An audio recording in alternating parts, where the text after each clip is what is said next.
स्वागत है NF news पर। मैं हूं आपके साथ रोहित।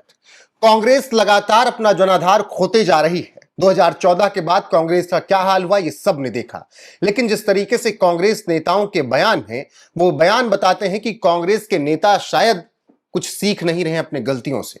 बात अगर करें मल्लिकार्जुन खड़गे की, तो महाराष्ट्र चुनाव हो, यूपी चुनाव हो, हिमाचल चुनाव हो, दिल्ली चुनाव हो या फिर केरल का हो, असम का हो, तमिलनाडु का, उनके मन में जो आता है बोल जाते हैं। याद होगा आपको किस तरीके से उन्होंने कहा था कि अगर आप नमाज भी पढ़ रहे हो और उस वक्त कोई सांप दिख जाए तो पहले उसे मारिए। यानी अगर आप नमाज पढ़ रहे हो तो आरएसएस वाले सांप हैं, उन्होंने ये जिक्र बाकायदा किया, पहले उनको मारिए, नमाज बाद में पढ़ लीजिए। ये एक बयान हुआ।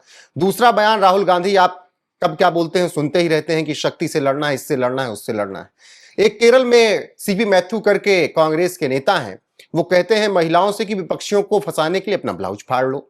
एक और ऐसे ही नेता केरल से निकलते हैं, वो राम मंदिर उनको चुभ जाता है। हालांकि कांग्रेस के आलाकमान अभी तक राम मंदिर के दर्शन करने नहीं गए और तमाम विवादित बयान उनकी तरफ से आए और कैसे राम मंदिर के खिलाफ कांग्रेस ने लड़ाई सुप्रीम कोर्ट तक लड़ी, ये सब ने देखा। मेरे साथ इस वक्त रमेश शिंदे जी हैं, हिंदू जन जागृति समिति के राष्ट्रीय प्रवक्ता। बहुत बहुत स्वागत सर आपका एनएफ न्यूज पर। जी नमस्ते सर, कांग्रेस अपनी राजनीति तलाश रही है, खोया हुआ जनाधार तलाश रही है, या फिर हिंदू विरोध में केवल बयान देना है? अब हिंदू विरोध क्या महिलाओं तक को ये सीख दे रहे हैं कि अपना ब्लाउज फाड़ लो विरोधियों को फंसाने के लिए?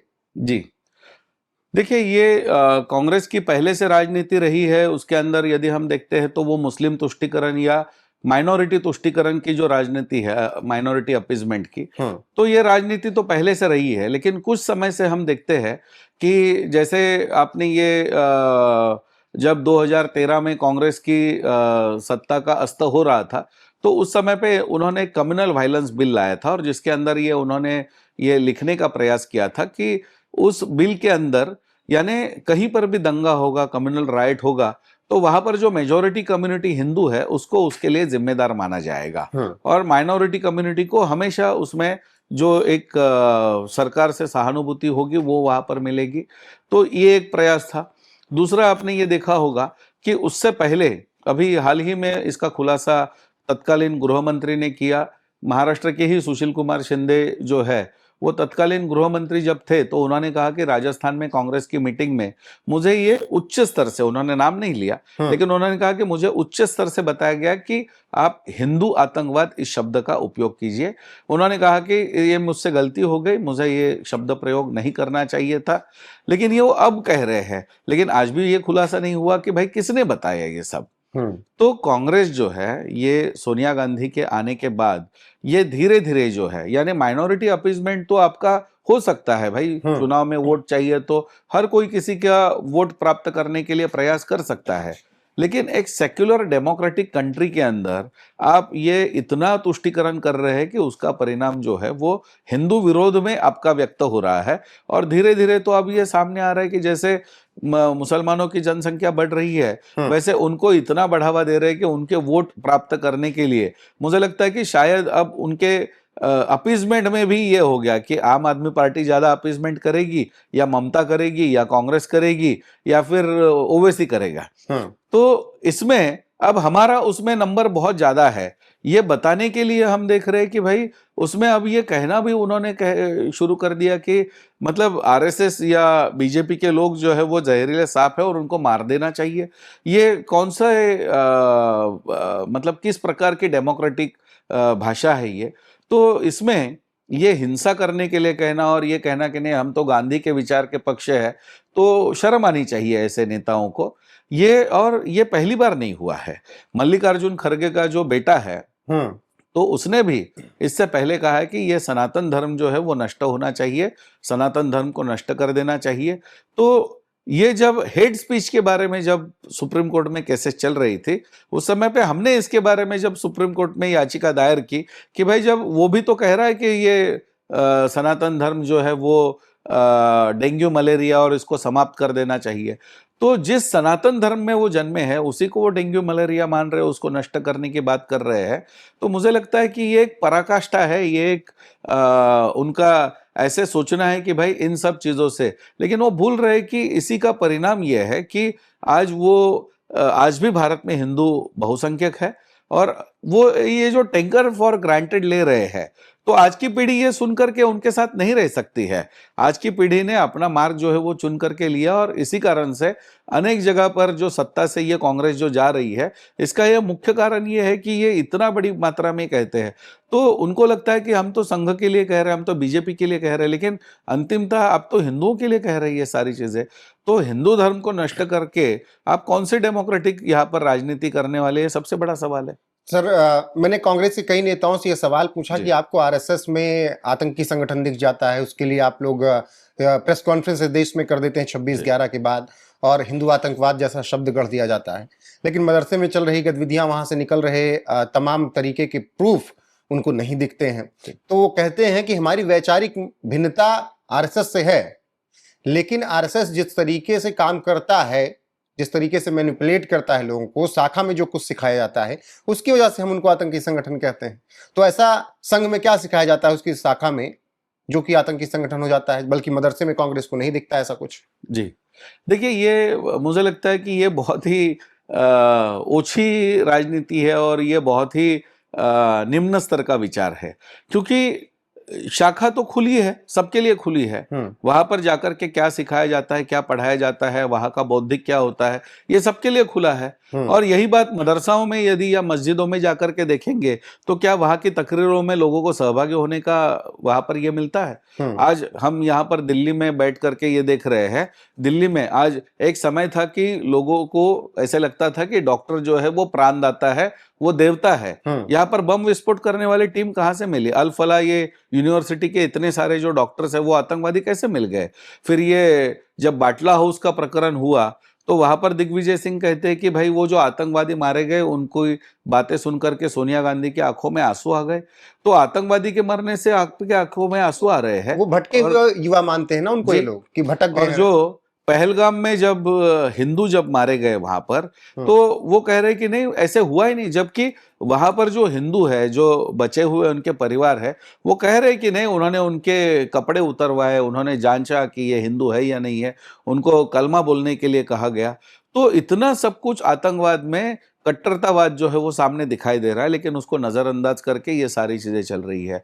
जैसे हम यहाँ पर उत्तर प्रदेश में भी देख सकते थे कि कुछ समय पहले अखिलेश यादव की सरकार में तो आतंकवादियों को छोड़ने का भी प्रयास वहां पर हुआ था कि भाई हम उनको काउंसलिंग करेंगे, ये करेंगे, वो करेंगे करके आतंकवादियों को छोड़ने का भी प्रयास।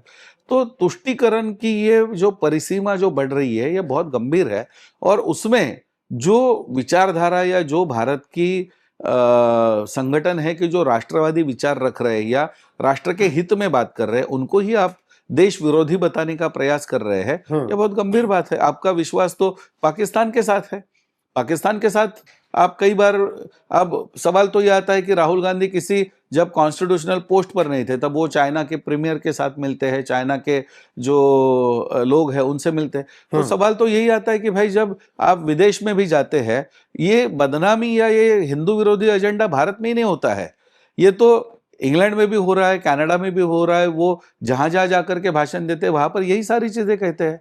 तो अपने ही देश के बारे में ये कहना, आपको विश्वास इस पर रखना होगा कि कांग्रेस के नेता का एक डिबेट में अभी बहुत ही बड़ा एक मानसिक हनन हुआ कि उस डिबेट के अंदर जब उन्होंने उनसे सवाल पूछा कि इजराइल के अपोजिशन लीडर उसमें थे, तो उन्होंने उनसे कहा, सवाल पूछा कि भाई आज जो इजराइल में पैलेस्टाइन की जो जंग चल रही है और इजराइल ने जो ईरान पर अटैक किया उसमें आपका क्या कहना है?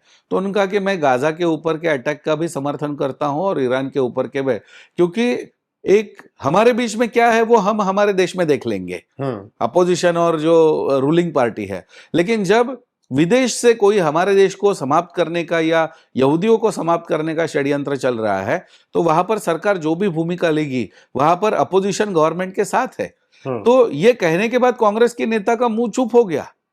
तो ये जो चीजें हैं कि आप आपके ही देश में इस प्रकार से जो बातें कर रहे हो और इस प्रकार से जो बढ़ावा दे रहे हैं, आजकल तो टीवी चैनल पर और कई जगह पर यूट्यूब पर भी दिखाई देता है कि छोटे छोटे बच्चे भी जो एक मुस्लिम समुदाय के होते हैं वो भी गंदी गंदी बातें करते हैं, वो भी हमारे जो राष्ट्रीय नेता है उनके बारे में। सर ये इसलिए होता है क्योंकि कांग्रेस के बड़े नेता इस तरीके के बयान देते हैं, मल्लिकार्जुन खड़गे या राहुल गांधी, इसीलिए नीचे स्तर वालों को सह मिल जाती है कुछ भी बोलो। करेक्ट।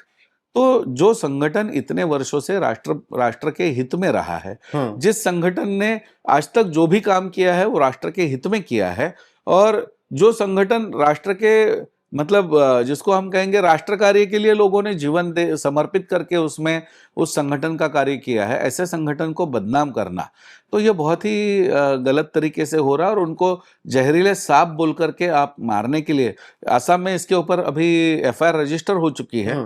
लेकिन ये जो चीजें हैं कि एक तो पहला झूठ कहना, सावरकर जी के बारे में इन्होंने कई सारे झूठ कहे, तो वहां पर महाराष्ट्र में केसेस हो गए। तो ये जो बाकी सावरकर जी को जो माफी वीर कह रहे, कई बार तो इन्होंने माफी मांग चुके हैं। तो एक तो झूठे बयान करना और दूसरा गलत जो आरोप है ये करना, तो ये इनको लग रहा है कि इन चीजों से हम चुनाव जीत जाएंगे। लेकिन आज का समय जो है वो आर्टिफिशियल इंटेलिजेंस का है और सोशल मीडिया। चुनाव भले ना जीते, लेकिन जिस तबके के लिए वो राजनीति कर रहे हैं उनको तो खुश कर पा रहे हैं ना। कल को उनकी जनसंख्या बढ़ेगी तब तो वो जीत ही लेंगे। हाँ, यही बहुत बड़ा ये मुद्दा है। तो मैं आपको इसके लिए बताना चाहूंगा, जब उनकी जनसंख्या बढ़ेगी तो कांग्रेस कैसे जीतेगी, इसका पहला उत्तर हमें ये चाहिए कि आज आप देखिए बिहार में चुनाव हुआ, बिहार में एमआईएम जैसी पार्टी है, उसके जो कैंडिडेट है वो कांग्रेस से ज्यादा चुन करके आए। तो कांग्रेस यदि उनका तुष्टीकरण कर रही है तो मुसलमान तो नहीं कह रहे कि भाई हम आपके साथ आने के लिए तैयार है। महाराष्ट्र का उदाहरण मैं देता हूं, मालेगांव में लगभग मालेगांव सिटी के अंदर लगभग 90% से ज्यादा मुसलमान है वहां पर। तो वहां पर उन्होंने ये कहा कि नहीं, अब यहाँ पर 90% से ज्यादा मुसलमान हो गए तो हमें कांग्रेस की जरूरत नहीं, हमें सेक्युलर दलों की जरूरत नहीं है। उन्होंने अपनी इस्लाम नाम से पार्टी बनाई जो 1.5 महीने पहले स्थापन हुई, और आज परिणाम ये हुआ कि पूरी मालेगांव म्युनिसिपल कॉर्पोरेशन के ऊपर इस्लाम पार्टी का राज हो गया। तो कांग्रेस के नेताओं ने यह ध्यान में रखना चाहिए कि आप जिस तुष्टीकरण या जिस नीति का विचार कर रहे हैं, कल जब इनकी संख्या बढ़ेगी तो ये कहीं पर नहीं आपको रखेंगे। और इसका सबसे बड़ा उदाहरण जो है वो अधीर रंजन चौधरी है, जहां पर बंगाल का ये है कि जो सालों से वहां पर मुस्लिम तुष्टीकरण के नाम पर वहां पर चुन करके आ रहे थे कलकत्ता से, वेस्ट बंगाल से। तो जब वहां पर यूसुफ पठान, एक क्रिकेटर बड़ौदा से, गुजरात से, ना उसको बंगाली, एक तो कहा जाता है नहीं बंगाल में तो बंगाल प्राइड है, बंगाली छोड़ करके और कोई भाषा नहीं वहां पर बोली जाती है। तो यूसुफ पठान को ना बंगाली आती है, ना उसका कोई उस प्रांत से कोई संबंध है। यूसुफ पठान वहां पर जाकर के चुनाव लड़ता है तो सिर्फ मुस्लिम वोट के नाम पर उसको वोट दिया जाता है और अधीर रंजन चौधरी हार जाते हैं। अधीर रंजन चौधरी का बाद में का स्टेटमेंट है, मैं कहीं का नहीं रहा, ना तो मैं सेक्युलर बन पाया, ना तो मैं हिंदू रह पाया। तो ये जो चीजें हैं, ये मुझे लगता है कि कांग्रेस के सारे नेताओं का भविष्य आगे का यही तय होने वाला है। बाकी आप दर्शकों की क्या राय है कमेंट सेक्शन में जरूर बताइएगा। सर, आपका जुड़ने के लिए बहुत बहुत शुक्रिया। बने रहिए हमारे साथ लगातार। नमस्कार। अगर कोई इस जहरीला सांप